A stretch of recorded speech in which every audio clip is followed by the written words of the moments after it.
Well, Michael, another full week on the training ground, getting ready for a trip north to Harrogate. How's it been?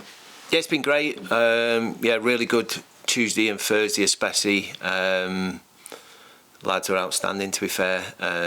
But, you know, it's one of them where it's only, I think, backing up the performance that we had on Saturday, and, you know, we were looking for a similar sort of performance this week, but obviously, you know, getting the rubber of the green and getting a better result.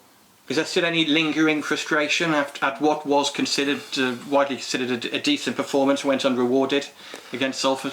Yeah, well, obviously they would have been in the earlier part of the week. I must admit, it was the sort of first game in a long time where it lingered with me longer than it normally did, or normally does.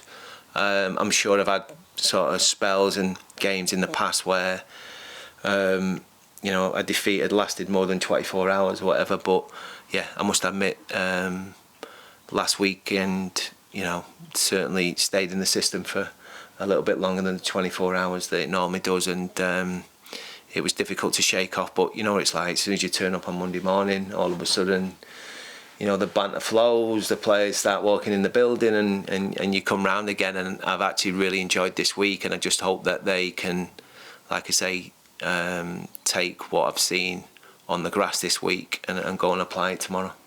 Your team are clearly looking more dangerous going forward in the last few weeks, but at the other end, goals are still going in, unfortunately. 16 conceded now in the opening 8 league games. How much of a concern is this continuing to be, and what can you do to try and improve in that department? Yeah, well, stop shots, make saves, stop crosses. Obviously, they're all part of the game that, you know, you've got to do as part of the stuff that you do out of possession.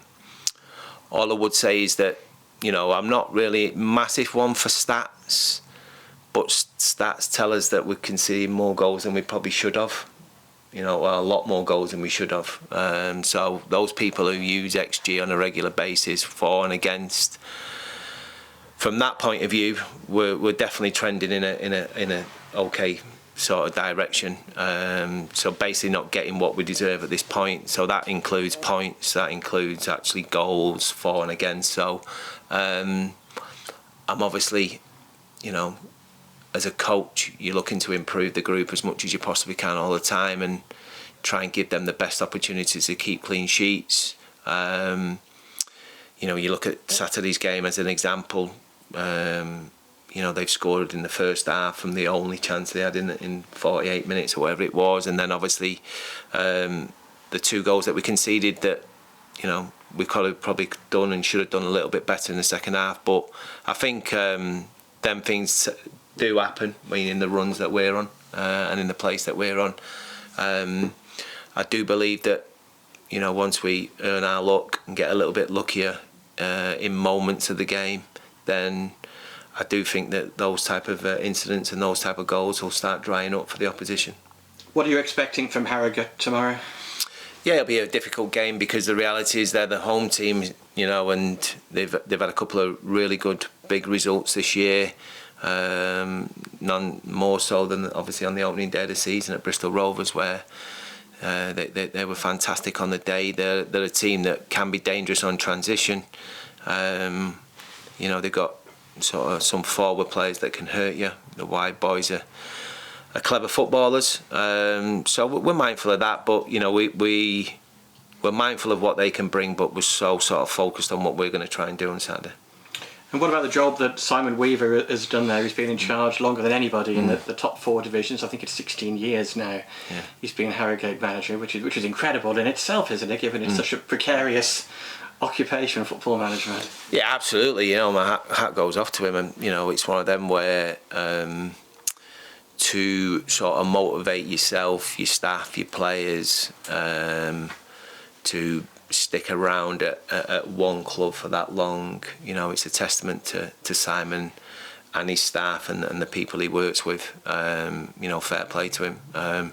It's a club that obviously over the last sort of 3 or 4 years has come to light because of them getting promoted into the Football League, and they've had some big scouts along the way and done ever so well. And yeah, like I say, it's an area of the country that's very, very nice as well. So fair play to them.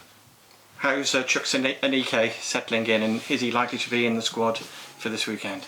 Chuks has done great this week, and he will be in the squad. We've had a sort of full week with him. He's the type of person that needs his training to be sort of tapered and monitored because of what he brings to the squad and to the team. And we've done that with him, and we'll continue to do that with him. And the more sort of training sessions he has, the bits of games that he gets, he'll get fitter and stronger. And I'm sure in the coming months we'll see what he's all about.